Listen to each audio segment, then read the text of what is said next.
मंडळी नमस्कार. नुकतीच नाथषष्ठी होऊन गेली आहे. पैठणला जनार्दनाच्या गजरामध्ये नाथांचा कुंभ भरण्याचं काम सुरू झालं आणि मला नाथांचा एक भारूड आठवलं. एका जनार्दनी नवल झाले, वळचणीचे पाणी आड्याला गेले. खरं तर नवलाईची गोष्ट आहे. वळचणीचं पाणी म्हणजे खालचं पाणी आड्याला म्हणजे एवढ्या उंचीला जाऊन पोचलं, हे नवलाची गोष्ट आहे. एकनाथ महाराज याविषयी नवल व्यक्त करतात आणि आपल्या भारुडात म्हणतात, एका जनार्दनी नवल झाले, वळचणीचे पाणी आड्याला गेले.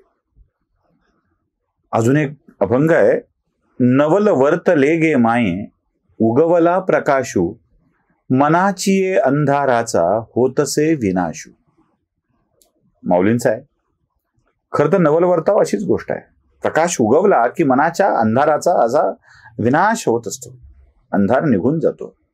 हो, आध्यात्मिक काही सांगायला आलेलं नाहीये मला. आपलं काय काय गोष्टीचं नवल वाटलंय ते सांगायचं आहे तुम्हाला. नाहीतर तुम्हाला वाटेल की अॅनालायझरवर हे काय डिवाइनचे व्हिडिओ सुरू झाले, मनाची अंधाराचा होत असे विनाशू. कधी कधी काय असतं माहितीये का, की अंधाराची भीती वाटली की लेकरं पळत पळत प्रकाशाकडे येतात. म्हणजे हे झालं संतांचं. आपल्या घरात काय चालतं माहित आहे, रात्रीच्या अंधारात म्हणजे शक्यतो आमच्या गावाकडे टॉयलेट किंवा बाथरूम घराच्या बाहेर असतं. फार असं आत्ता फ्लॅट सिस्टीम सारखं नसतं. अचानक रात्री उठून पोरींना लागली जोराची की ते पहिल्यांदा माय बाबाला उठवतात, चलांसोबत कुणीतरी सोबत पाहिजे. मग कुणाला तरी सोबत घेऊन बाथरूम पर्यंत घेऊन जातात आणि जितक्या जोरात लागलेली असते तितक्याच जोरात करतात आणि पळत पळत आपल्या घरात यायचा प्रयत्न करतात, कारण आटपायचं असतं. अंधार, त्याची भीती, प्रकाशाकडं आपल्या माणसाकडे यायचं असतं. उगाच रिकामं भूतानं झपाटलं, सापानं पकडलं, कुत्र्यानं चावलं तर काय घ्या, वेगवेगळ्या भीती हो. म्हणून माणसं अंधारातून प्रकाशाकडे पळण्याचा प्रयत्न करतात. आता मी तुम्हाला 2 व्हिडिओ दाखवणार आहे. हा भीतीनं पळत येण्याचा प्रकार आहे का मनाची अंधाराचा होत असे विनाशू असं काही झालंय. नवल वर्तले गे माये, उगवला प्रकाशू असं झालंय. मला मात्र एकनाथांच्या शब्दात सांगायचं तर एका जनार्दनी नवल झाले, वळचणीचे पाणी आड्याला गेले असं वाटायला लागलंय.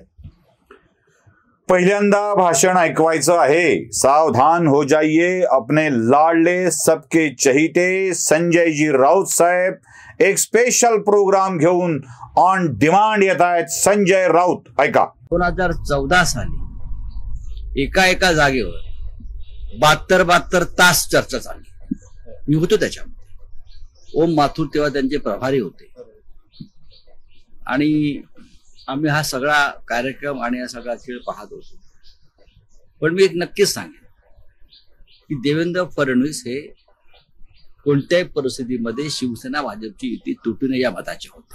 की देवेंद्र फडणवीस हे कोणत्याही परिस्थितीमध्ये शिवसेना भाजपची युती तुटू नये या मताचे होते. की देवेंद्र फडणवीस हे कोणत्याही परिस्थितीमध्ये शिवसेना भाजपची युती तुटू नये या मताचे होते. हे मी तुम्हाला अगदी प्रामाणिकपणे सांगतो. कमाल वाटली की नाही.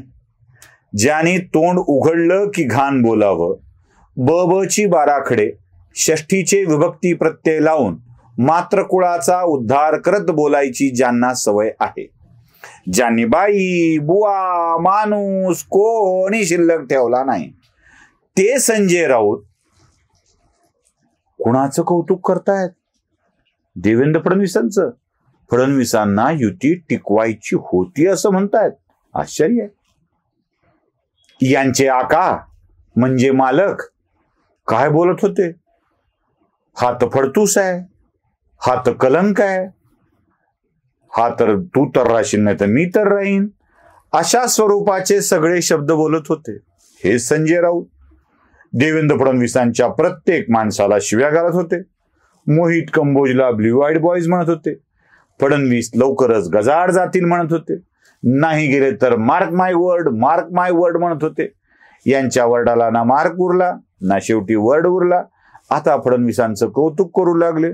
काय आहे हे भय? आता पुन्हा काढून घेतील याची भीती. आता नाही ना म्हणण्याची पद्धत.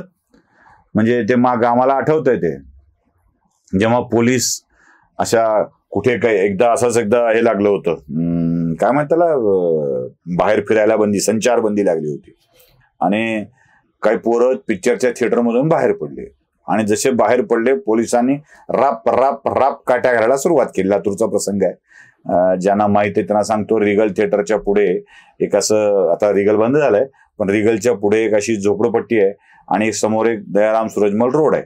त्या रोडवरून सगळे नियमित जायचे, पण पोलीस मारायला बघून लोक मधल्या मधल्या बोळातून घुसत होते आणि जे सापडले ते पोलिसांना सांगत होते, आता नाही ना येत, आता नाही ना करत.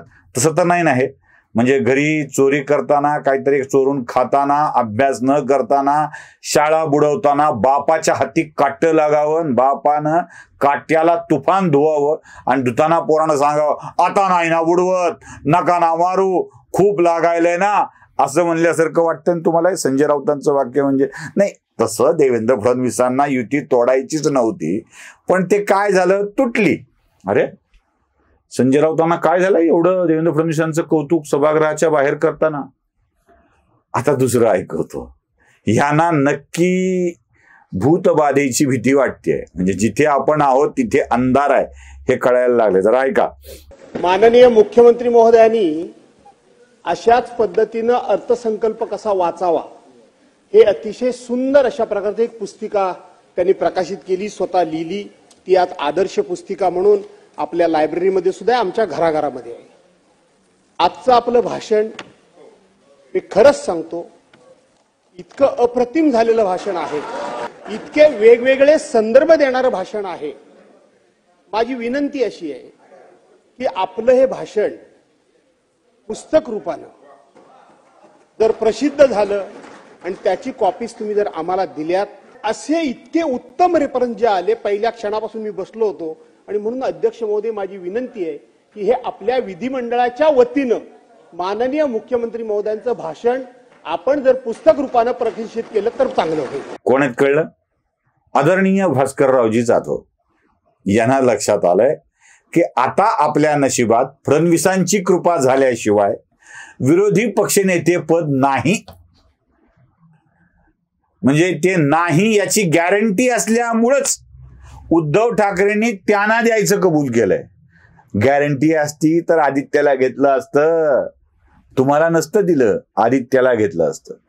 तुम्हाला माहित आहे मिळणार नाही म्हणून तुम्हाला पाठवत आहे. ज्या घरात भिक्षा मिळणार नाही अशा घरात आपल्या नावडत्या माणसाला पाठवायचं आणि मिळायच्या घरात आपल्या आवडत्या माणसाला पाठवायचं, असा हा सगळा प्रकार आहे. म्हणजे छोट्या छोट्या सिग्नलवर आपले नावडते माणसं भीक मागायला ठेवायचे आणि मोठ्या थांबणाऱ्या सिग्नलवर काहीतरी मिळेल अशा ठिकाणी आवडते लेकरं थांबवायचे, असा हा प्रकार आहे. म्हणजे या भास्करराव जाधवांना फडणवीसांचं कौतुक करताना काय, अरे बापरे, मी तर धन्य झालो बुवा, धन्य झालोय ऐकून ऐकून ऐकून की एवढं कौतुक आहे ना. नवलवर्त लेगे माये उगवला प्रकाशू. कारण यांना कळलंय की आपण आता अंधारात आहोत, आपलं भविष्य अंधारात आहे, हे काही नीट करता येणं शक्य नाही. त्याच्यापेक्षा फडणवीसांचं कौतुक करा. का हे एकनाथ शिंदेंना अंधारात ठेवण्यासाठी चाललंय? म्हणजे एकनाथ शिंदेच्या मनात उगाच धाकधूक निर्माण व्हावी. काय होतंय की कसं होतंय की मला तर बाबा लक लक लक लक व्हायलंय, त्या आपल्या वराड निघालंय लंडनला सारखं, मला चमचम व्हायलंय, मला लक लक व्हायलंय. हे एकनाथ शिंदे अशाने घाबरणार नाहीत आणि एकनाथ शिंदेचे फडणवीसांचे संबंध अशाने तुटणार नाहीत. खरं तर यांच्याच मनात कसं चम चम चम चम लक लक व्हायलंय, म्हणूनच हे सगळे असे वाक्य बोलतायत. आता ही हृदयाची धडधड थांबते की वाढत राहते हे येणारा काळच सांगेल. नमस्कार.